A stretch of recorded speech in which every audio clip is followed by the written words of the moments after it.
Freedom Fanatics, this is Heather Osgood. I hope that you're having a wonderful day today, and I hope that you've had a great week.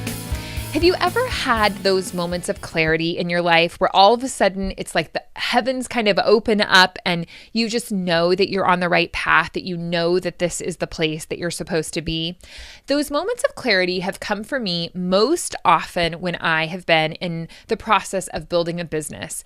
When you're kind of going through the motions, you're trying to figure out what kind of business to create, you're trying to decide what a business name would be, what your logo would look like, what your color should be, and all of a sudden, everything seems right. And I love those moments of clarity. I love those times when you know you're making the right decision, when you know that this is the path that you should be on, when all of a sudden you know that that's the perfect name, you know that those are the right colors, you know that that's the right logo, and you just feel so excited. You feel so pumped up and you feel like you're just on fire and that, nothing is going to go wrong. You believe that this business is so strong that it's going to cure world hunger, that you're going to, make so much money that your grandchildren's grandchildren will be bathing in money because it is such a great business idea. You just know it. You feel it every fiber of your being. You are so excited and so pumped up for this company. You can't wait another minute to just get out there and tell every single person you meet about this business. And really, you do tell everyone you meet. When you run into an old friend, you have to tell them all about the company that you're starting. When your mom calls, you tell her all about it. Every person you come into contact with, you are just pumped about this business and you're going to tell them all about it. You're so passionate and you're so excited to get started.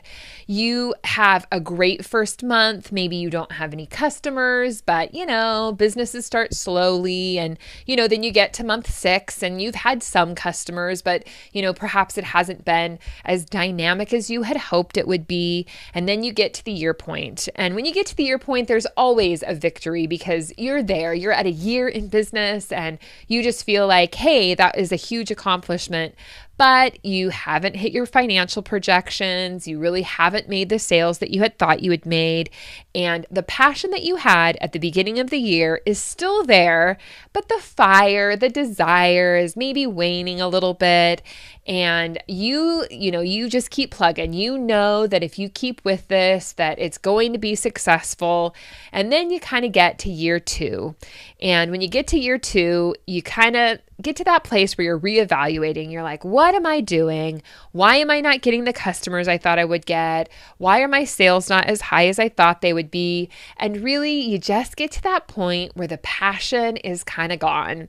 You feel kind of dried up. You feel like you've been working a ton. You feel like no one really quite appreciates you for everything you do, especially if you work by yourself. You feel like, who is it out there who's missing all of the grandeur of this business you have developed, and why are they not responding to it? And you just kind of get that deer in the headlights look. You're really not sure what to do next. And you just feel kind of discouraged. You don't feel that passion. You don't feel that excitement. You feel, a little bit let down. And I've had so many clients in the past where, they get to that place and they just, they really don't know what to do. They're not sure where to turn because their passion really is gone.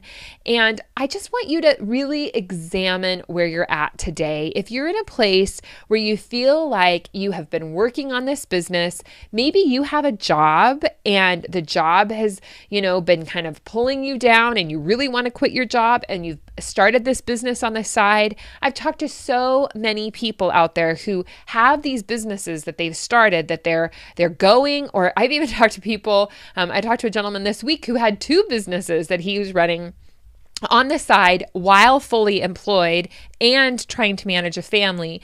And it just gets to a place where you get a little discouraged, where you feel like the business isn't going to get to the level that you need it to get to.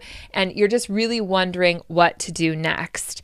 And I think what most people miss is they miss that they're 80% of the way there. They miss that they almost have everything that they need and they're so close to the finish line. If you've got sales coming in, they're just not coming in at the speed that you want them to, then that means you have a product or service that people want to buy. That means that there's some viability to what you have going on. You just need to increase your sales numbers.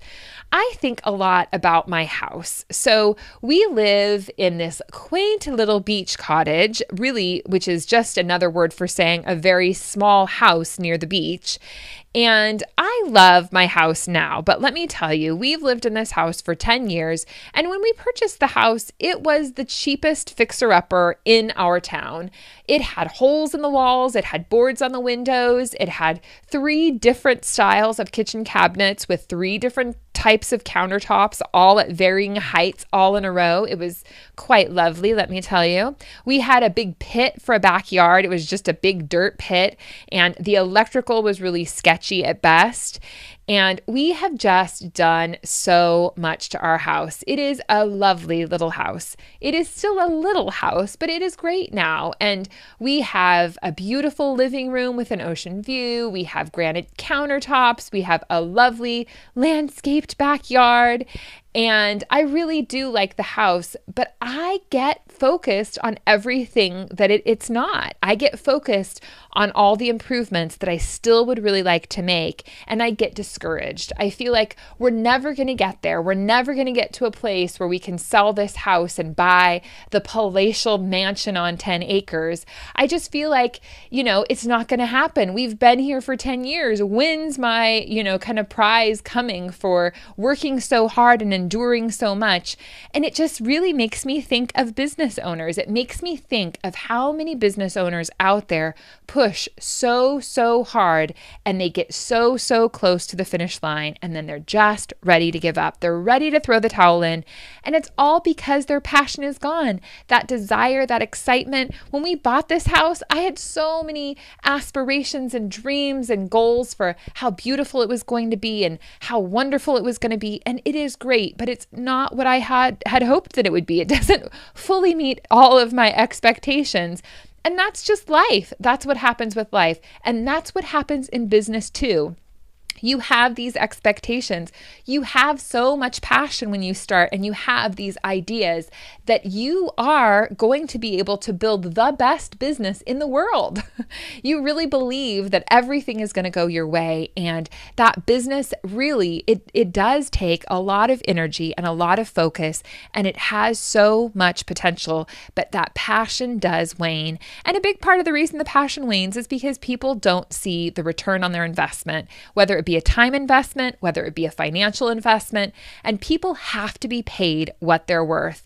I've experienced it so many times where I'll be speaking with a business owner and they won't be making the pay that they need to make. They're not making the income that they deserve to make. And that really makes their passion dwindle because they feel like they're kind of almost being taken advantage of, even though it's their company.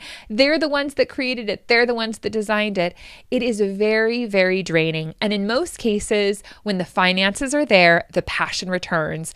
So if you're one of those people out there and you're just feeling like you're down on your company, you maybe have gotten it started and it's not where it needs to be, I just want to inspire you to think about everything that you've done so far, all of the research you've done, all of the time you've spent, all of the money you've invested. It has the capability to be everything you need it to be.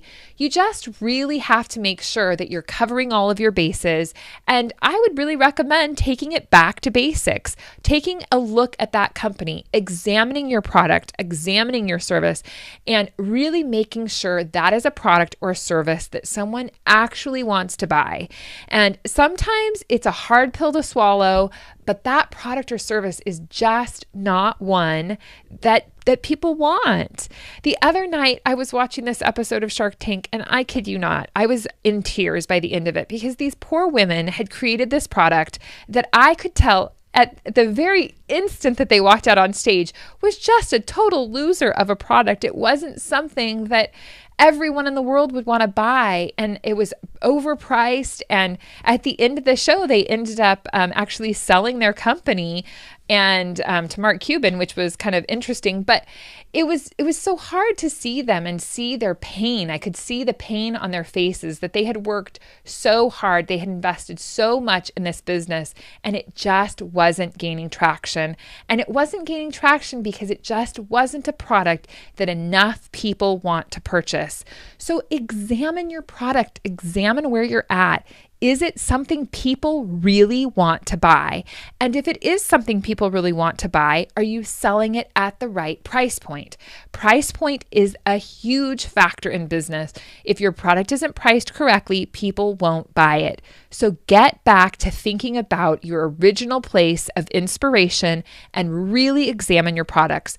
It's possible too that maybe you have a service that you hadn't anticipated would really sell as well as it's selling. Maybe your original idea or your original concept needs to be put to bed and a new service or a new product needs to rise up because that is a product that there's a larger demand for. So really consider that.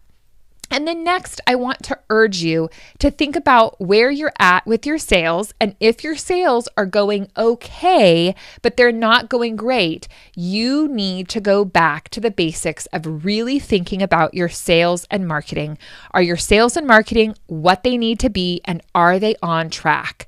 Most people really hate sales. They love the idea of creating a business. They love the idea of coming up with the name and coming up with the logo. They love, figuring out their invoicing system and, mailing that out. They love the idea of renting an office or, just really all of the minutia of setting a company up. Many people love to do all of that, but when it comes to sales, they freeze.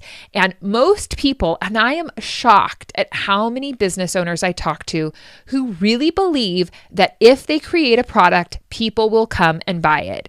And unfortunately, that's just not the way business works. If you create a dynamic, wonderful product that is priced appropriately, you still have to market that product. You still have to tell people that you are here and that you have that service or product and that it is available for purchase.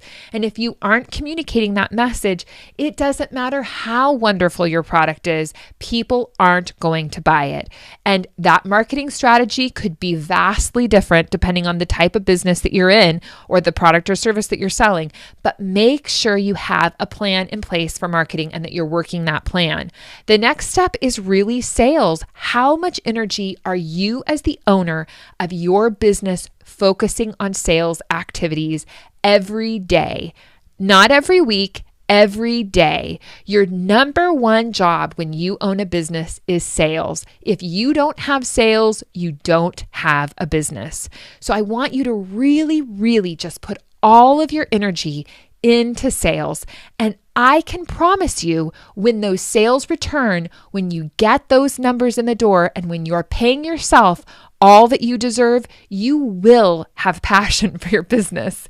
You will have so much driving energy and so much driving force, you will not be able to contain your excitement.